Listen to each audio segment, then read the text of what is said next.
नमस्कार दोस्तों, मेरा नाम सर्वेश कुमार है। आज हम लोग चर्चा करने वाले हैं महाकुंभ में जो भगदड़ मची है उसके बारे में। ऐसा माना जाता है कि जो महाकुंभ है वो एक अध्यात्म का और संस्कृति का एक बहुत बड़ा आयोजन है जो लगभग हर 12 साल में जो हर 12 साल में अलग अलग 4 अलग अलग स्थान है जहाँ पर ये मेले का आयोजन होता है। हरिद्वार, उज्जैन, नासिक और प्रयागराज। इस बार का जो महाकुंभ है 2025 का, वो प्रयागराज में हो रहा है इस समय। और प्रयागराज संगम नगरी है जहाँ पे भारत की 3 महत्वपूर्ण नदियाँ गंगा, जमुना और सरस्वती का संगम होता है। ऐसा हर जगह ऐसी चर्चा थी, हर मीडिया चैनल पे और अलग अलग जो भी न्यूज़ के सोर्सेज हैं जैसे कि टीवी, अखबार, इंस्टाग्राम, एक्स, फेसबुक, सभी जगह ये चर्चा थी कि ये जो मुहूर्त इस बार महाकुंभ का आया है वो 144 साल के बाद, लगभग 12 कुंभ गुजरने के बाद यह एक कुंभ आया है। और हम लोग सब बहुत भाग्यशाली हैं जो हमें इस कुंभ का देखने का और जाने का मौका हमें हमारे जीवन में भगवान ने दिया है।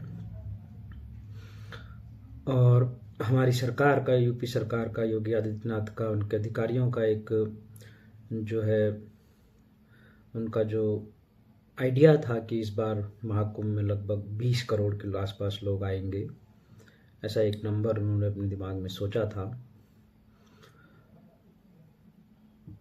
परंतु ऐसा महसूस हो रहा है अब कि जो सरकार है, जो अधिकारी हैं, उन्होंने नंबर का आइडिया तो लगा लिया परंतु तैयारियां उस हिसाब की नहीं कर पाए। जिस प्रकार से भीड़ चारों तरफ बढ़ रही थी, जिस प्रकार से सभी मीडिया चैनलों में दिन रात चर्चा हो रही थी भव्य और दिव्य महाकुंभ के आयोजन की, लगभग सभी नेता और सभी सरकार के मंत्रीगण इसका श्रेय लेने की कोशिश कर रहे थे कि हमने कितना अच्छा आयोजन किया है।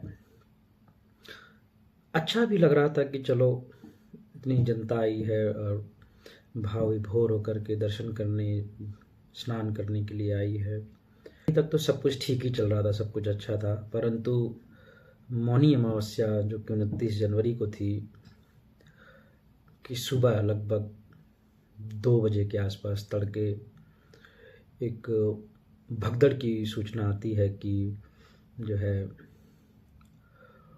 भगदड़ मच गई है। भीड़ जो है स्नान करने के लिए संगम के मुहाने की तरफ बढ़ रही थी और वहाँ भीड़ इतनी हो गई कि भगदड़ मची जिससे कुछ लोग नीचे गिर गए और जनता उनको कुचलती हुई आगे बढ़ गई। एक बहुत ही दुर्भाग्यपूर्ण घटना घटित हुई है। परंतु घटना तो घटी। इस घटना में लगभग 30 के से ज़्यादा लोगों ने अपनी जान गंवा दी और लगभग 60 लोग इसमें जख्मी हैं। जो सरकार के कर्मचारी हैं उन्होंने उनको आनन फानन में नियर बाय अस्पताल में, महाकुंभ के अस्पताल में और भी आसपास के जिला अस्पतालों में उनको पहुंचाया और उनके इलाज की व्यवस्था की गई। परंतु सवाल ये है, नहीं इसका अंदेशा हमारे अधिकारियों को लगा तो इस प्रकार की कोई घटना भी घटित हो सकती है, ऐसा माना जा रहा है। ऐसी बहुत सारी वीडियोस इंस्टाग्राम पर और फेसबुक पर लाइव उस समय भी चल रही थी जब ये घटना घटी, और उससे पहले भी और उसके बाद भी कई तरह की वीडियोस देखने को मिल रही हैं जिसमें ये कहा जा रहा है कि पुलिस ने उनको, जनता को ये बोला कि अब समय हो गया है। जो जनता वहाँ पे इंतज़ार कर रही थी कि शायद ब्रह्म मुहूर्त में 4 बजे या 5 बजे स्नान करके वहाँ से निकलेंगे, पुलिस ने उनको ऐसा बोला कि आप जल्दी जल्दी स्नान करो और यहाँ से निकलो, रास्ता खाली करो, जगह खाली करो, क्योंकि और भी करोड़ों में जनता लगभग आ रही है यहाँ पे जो स्नान करेगी। तो उससे भी जनता एकदम उठी और संगम की तरफ बढ़ी, जिससे कि ये भगदड़ मची। एक जो है वर्जन ये चल रहा है। दूसरा वर्जन ये भी कह रहे हैं लोग कि इस संगम में, इस महाकुंभ में एक बहुत बड़ा घाट का हिस्सा वीआईपी लोगों के लिए रिजर्व रखा गया है, कि वीआईपी लोग आएंगे, स्नान करेंगे और जाएंगे। ये जो वीआईपी ट्रीटमेंट का जो ये कल्चर हमारे देश में चल गया है, आजकल आप देखेंगे तो लगभग सभी मंदिरों में, मथुरा चले जाइए, तिरुपति चले जाइए, वृंदावन चले जाइए, और भी बहुत सारे मंदिरों में। एक भी वीडियो रिसेंटली इंस्टाग्राम पे चल रही थी कि एक महिला महाकाल के मंदिर में गर्भगृह में अपना बर्थडे मना रही थी केक काट के। बताइए ये क्या हो गया है हमारे समाज को। ये वीआईपी कल्चर, लोग, नेता लोग, माननीय लोग, अभिनेता लोग ये स्नान करने जा रहे हैं और उनके लिए पूरा शासन प्रशासन पूरा उनके आगे पीछे लगा हुआ है। सारे रास्ते बंद कर दिए गए, पुल बंद कर दिए गए, उनके स्नान के लिए अलग से व्यवस्था करी जा रही है, घाट बनाए जा रहे हैं अलग से, वो भी मतलब गरीब जनता का महाकुंभ अलग है, नेताओं का, माननीयों का, अभिनेताओं का महाकुंभ अलग है। गरीब जनता को कोई पूछने वाला नहीं है और माननीयों के लिए सारा शासन प्रशासन लगा हुआ है उनकी सेवा में। रिसेंटली जो है ये भी वीडियोस देखने को मिली कि लोग कुंभ में रील्स बना रहे हैं हेलीकॉप्टर से। हेलीकॉप्टर का प्रोटोकॉल है उनका, हेलीकॉप्टर से जा रहे हैं, गाड़ियों में जा रहे हैं। जब इतनी जनता पैदल चल रही है, 25 किलोमीटर 30 किलोमीटर पैदल चल के, गरीब जनता, आम जनता जो इन लोगों को वोट दे करके नेता बनाती है, वो 25-30 किलोमीटर पहले ही उनकी गाड़ियां रोक दी जा रही हैं। परंतु नेता लोग हेलीकॉप्टर से सीधा संगम के बगल में ही उतरते हैं, वहीं से सीधा स्नान करते हैं। बताइए ये किस प्रकार की व्यवस्था हम लोग बना रहे हैं, जहाँ बेचारे गरीब लोग सर पे मोटरी गठरी लेके पैदल पैदल चले जा रहे हैं और कहाँ नेता लोग सीधा संगम में उतर रहे हैं। इस प्रकार की व्यवस्था कहीं ना कहीं लोगों का ये भी मानना है कि जो वीआईपी कल्चर है, ये भी, इसका भी बहुत बड़ा योगदान है इस भगदड़ में और लोगों की मृत्यु में। उनका दर्द कौन समझ पाएगा जिसने अपने को खोया। नेताओं के लिए, जनता, नेताओं के लिए, प्रशासन के लिए तो वो एक नंबर है, वो एक लाश है। 30 लोग मरे, 25 लोग मरे, लेकिन जिसने अपना खोया उसकी कमी को कौन पूरा करेगा। वीआईपी प्रोटोकॉल्स ने कई वीडियोज़ हैं जिसमें पीपा पुल बंद पड़े हुए हैं। लोग पूछ रहे हैं कि बताइए कि क्यों बंद है, ये क्यों नहीं जाने दिया जा रहा है। तो उन पुलिस वालों के पास, जो बेचारे वहाँ नौकरी कर रहे हैं, उनके पास कोई जवाब नहीं है। आखिर उनके पास जवाब होगा कैसे। उनको तो बता दिया जाता है कि जाओ पीपा पुल को बंद करके रखो। उनको नहीं बताया जाता कि कौन आ रहा है कौन नहीं आ रहा है। वो तो बेचारे अपनी नौकरी कर रहे हैं। यहाँ समझने की बात यह है कि यदि हम अपने ही देश में 2 देश बनाएंगे, अपने ही महाकुंभ में 2 महाकुंभ बनाएंगे, जिसमें एक गरीबों का महाकुंभ होगा और एक अमीरों का महाकुंभ होगा, एक वीआईपीज़ का महाकुंभ होगा।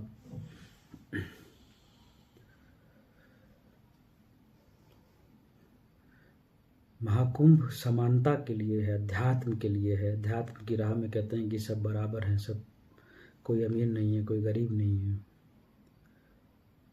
लेकिन हमने, हमारे वीआईपीज़ ने, माननीयों ने इसको शक्ति प्रदर्शन का एक केंद्र बना लिया है, ये दिखाने के लिए कि देखिए हम कितने बड़े नेता हैं। हम हेलीकॉप्टर में आ रहे हैं, हम थार में आ रहे हैं, हम फॉर्चूनर में आ रहे हैं। मौनी अमावस्या के मुहूर्त की शुरुआत 7:37 पे शाम को होनी थी। महाकुंभ के जो डीआईजी हैं वैभव कृष्ण, उन्होंने लगभग 7:20 7:15 के आसपास अनाउंसमेंट करी कि जो लोग जहाँ हैं, जिस घाट के पास हैं, वहीं स्नान करें और आगे या संगम की तरफ बढ़ने की कोशिश ना करें।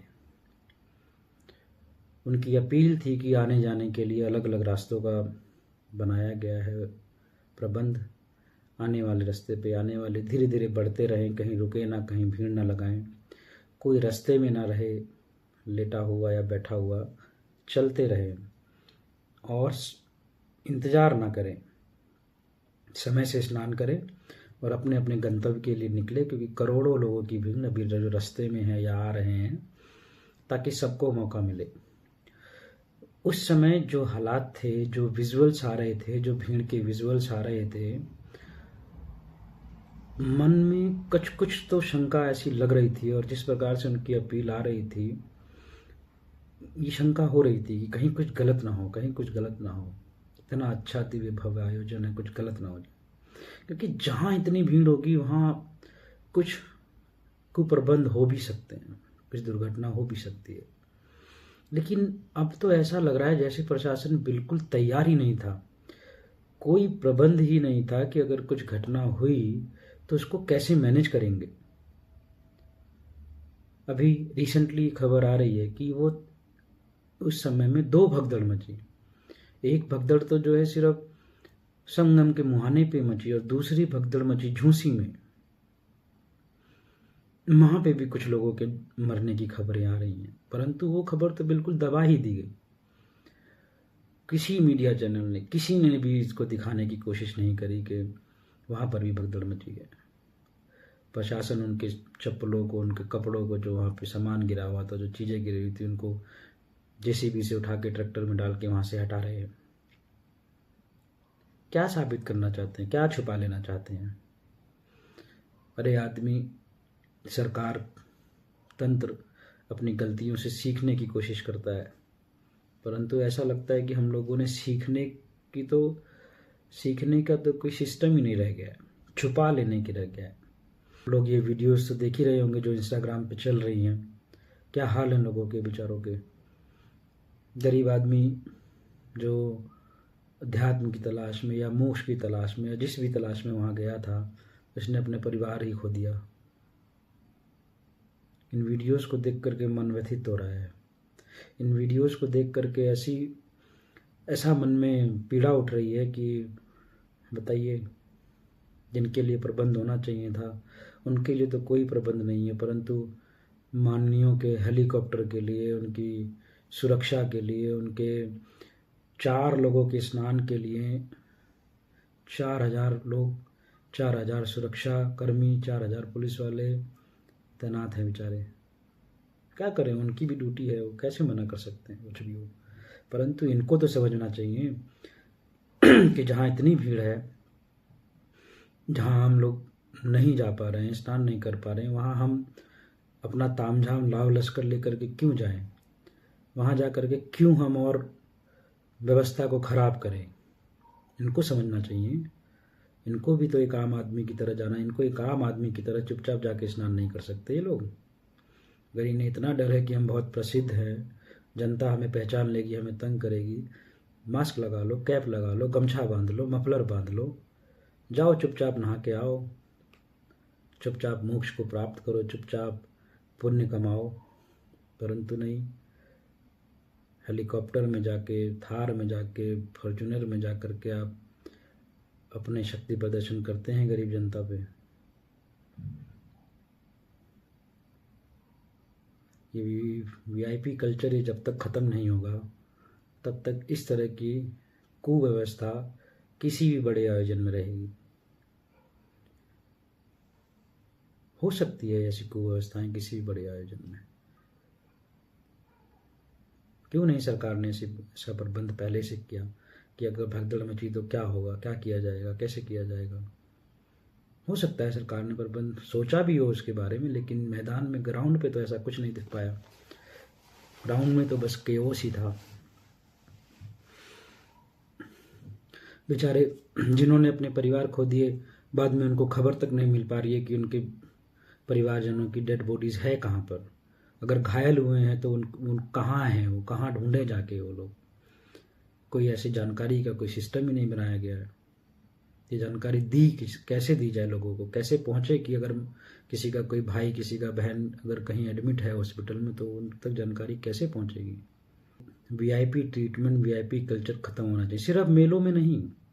ये जो वीआईपी कल्चर है ना, ये हर जगह से खत्म होना चाहिए, क्योंकि आपके वीआईपी कल्चर के ट्रीटमेंट के चक्कर में गरीब जनता और जो आम जनता है वो कितना भुगतती है। ये आप सड़कों पे देखिए, जब आपका लाभ लश्कर जाता है, किसी का काम, किसी का जो पूरा सिस्टम जाता है किसी मंत्री का, छोटा सा मंत्री होगा ना, वो भी 50 गाड़ियाँ लेके पीछे चलता है। के चक्कर में जनता घंटों घंटों रोड पे खड़ी रहती है, इंतजार करती रहती है। ऐसा लगता है आज के ज़माने के राजा महाराजा हैं ये लोग। पहले के ज़माने में राजा महाराजा हुआ करते थे, हाथी चलते थे, वो गरीब जनता किनारे खड़े होकर उन्हें देखती थी प्रजा। वही आज के राजा महाराजा नेता हो गए हैं, अभिनेता हो गए हैं। इसलिए सबको समान ट्रीटमेंट मिलना चाहिए, कम से कम भगवान के घर में तो मिलना ही चाहिए, क्योंकि भगवान ने तो किसी को नेता और किसी को गरीब जनता नहीं बनाया। दुनिया में आने के बाद सब इन्हीं गरीब जनता का वोट लेकर के आप नेता बने हैं, और आप जो है इन्हीं गरीब जनता को जानवरों की तरह ट्रीट करते हैं। बेचारे ट्रेनों में भर के लद के, बसों में भर के लद के किसी तरह पहुंचने की कोशिश कर रहे हैं। 65 हज़ार रुपये के पैकेज हैं। अगर आपके पास पैसा हो तो एकदम संगम के बीच में कॉटेज है, 360 डिग्री व्यू वाला। ले पाएगा कोई गरीब जनता? जो गरीब आदमी मोक्ष प्राप्त करने गया है वहाँ 65 हज़ार रुपये का कॉटेज व्यू क्यों बनाए गए हैं? ऐसे कॉटेज 360 डिग्री व्यू वाले, वो भी संगम के बीच में। क्या सबको समान व्यवस्था नहीं की जा सकती कि सब तम टेंट में रहेंगे, सब आप जनाश्रय स्थल में रहेंगे?